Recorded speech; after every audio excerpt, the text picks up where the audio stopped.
So, now we have come with another problem. So, when we have the data of pitch of the limbs of a fold on another plane, then how to reconstruct the fold geometry.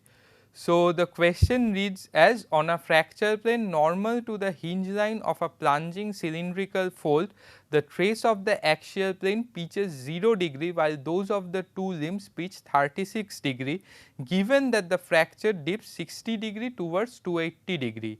Find out the orientation of the hinge line, the axial planes and the two limbs. Suggest a suitable name of the fold on basis of interlimb angle.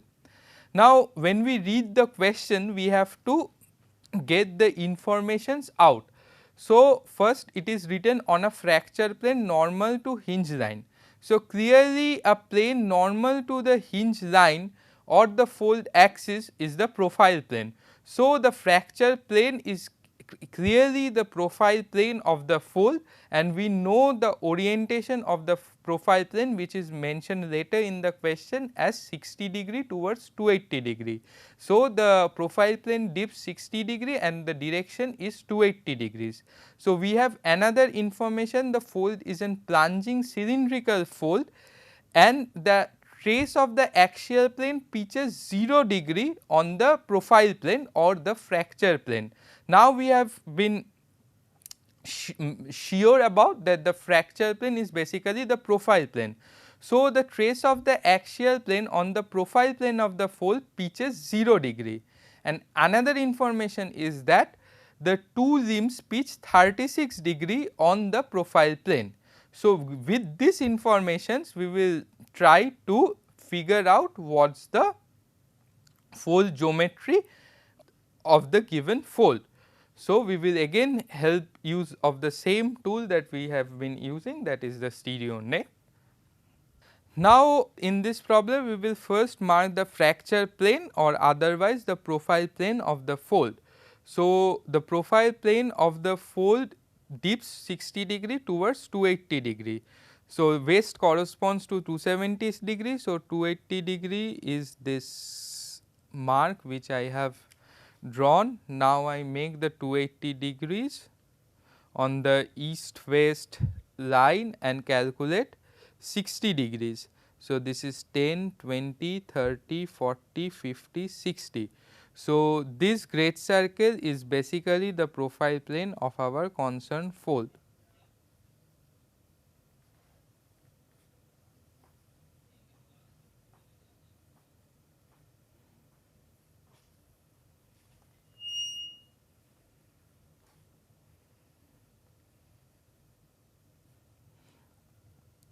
Now, we have marked the profile plane of the concerned fold.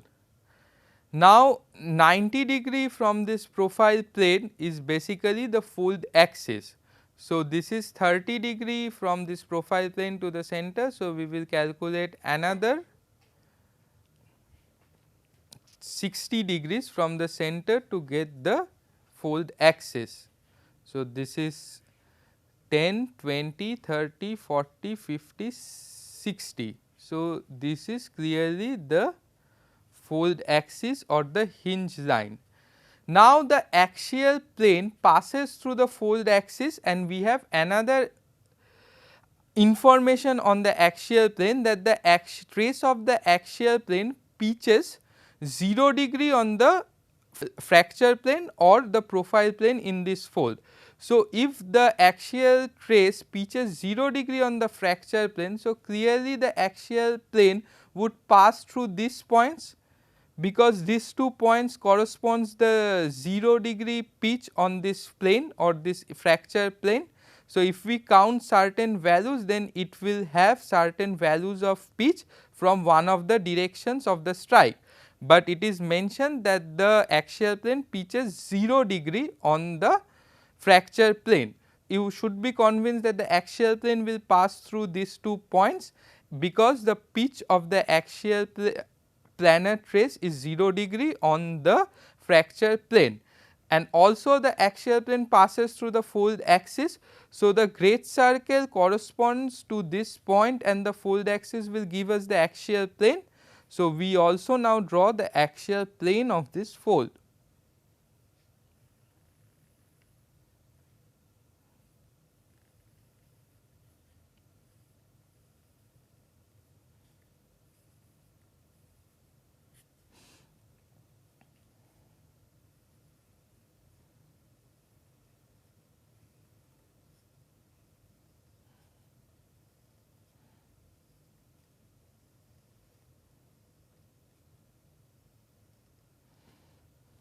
So, the dip of the axial plane is this.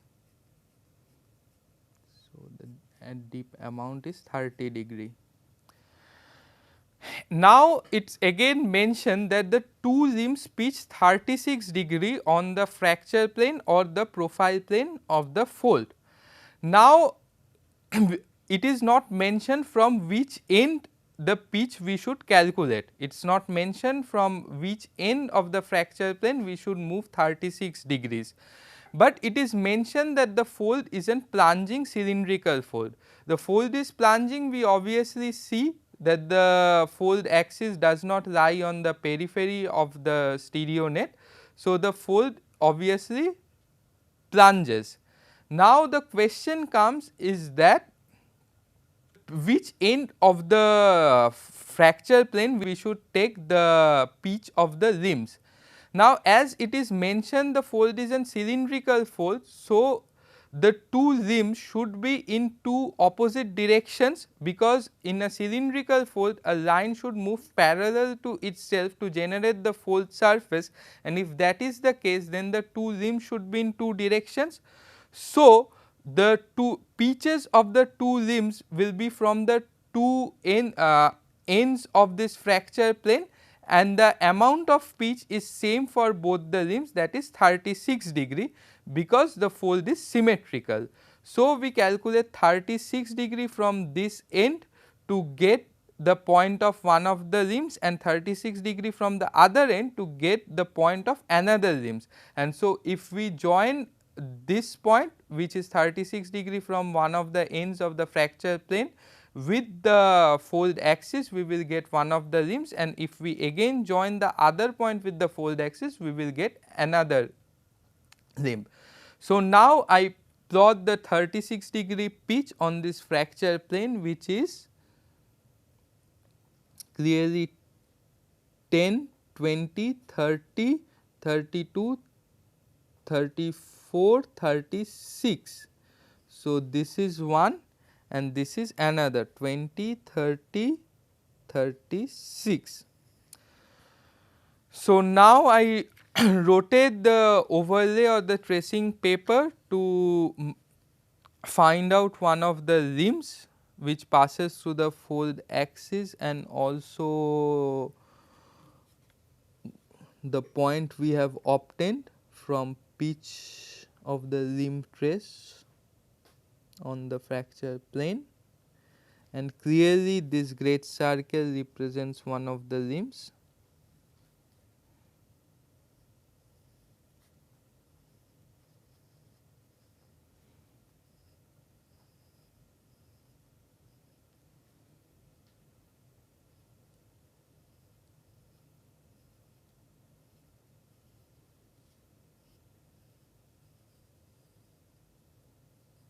This would one of the strikes, and this is one of the strikes, and the dip is this.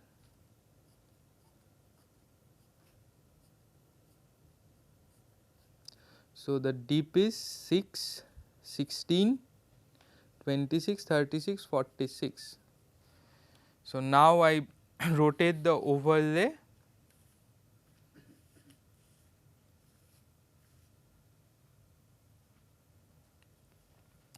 So, we have found orientation of one of the limbs. Now, we count the strike. East corresponds to 90, this is 100, 110, 120, 130, 134, 135, but considering right hand rule, we will consider this end of the strike of the limb, which is west corresponds to 270, 280, 290, 300, 310, 315. So, orientation of one of the limbs is 315 degree is the strike and the dip is 46 degree. Now, to find the orientation of the other limb, we will join this point and again the fold axis. So, we will find the great circle passing through this point by rotating the overlay. Probably we have arrived at the same great circle.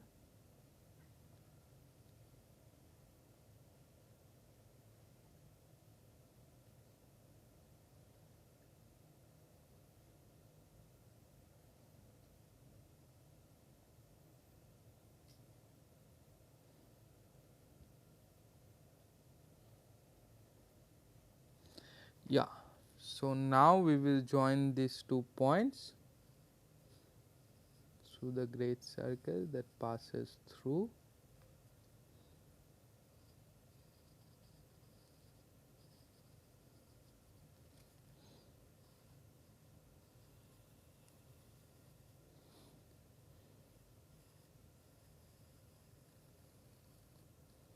This is the other strike and we mark the dip.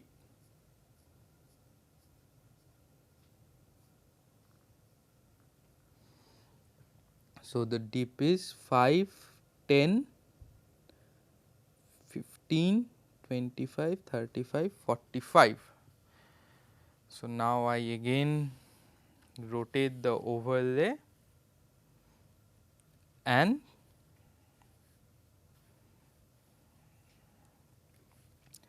read the strike. So, the dip amount is 45 and the strike this is north. So, this is 20, 30, 40, 50, 60, 66. So, the limb 2 we have 66 degree is the strike and the dip amount is 45 degrees. Clearly, this is the fold axis. So, the fold axis is plunging 30 degree in direction of 100 degree. So, the orientation of fold axis it is plunging 30 degrees and the orientation is 100 degree and clearly this is our axial plane. So, the axial plane we find out the strike, the axial planes these end are the strikes of the axial plane and the dip is also 30 degrees similar to the fold axis and the axial plane strike is 10 degrees. So, the axial plane orientation is 10 degrees and the dip amount is 30 degrees. We have pitch of the two limbs on another plane, we can reconstruct the fold geometry via the method we have shown.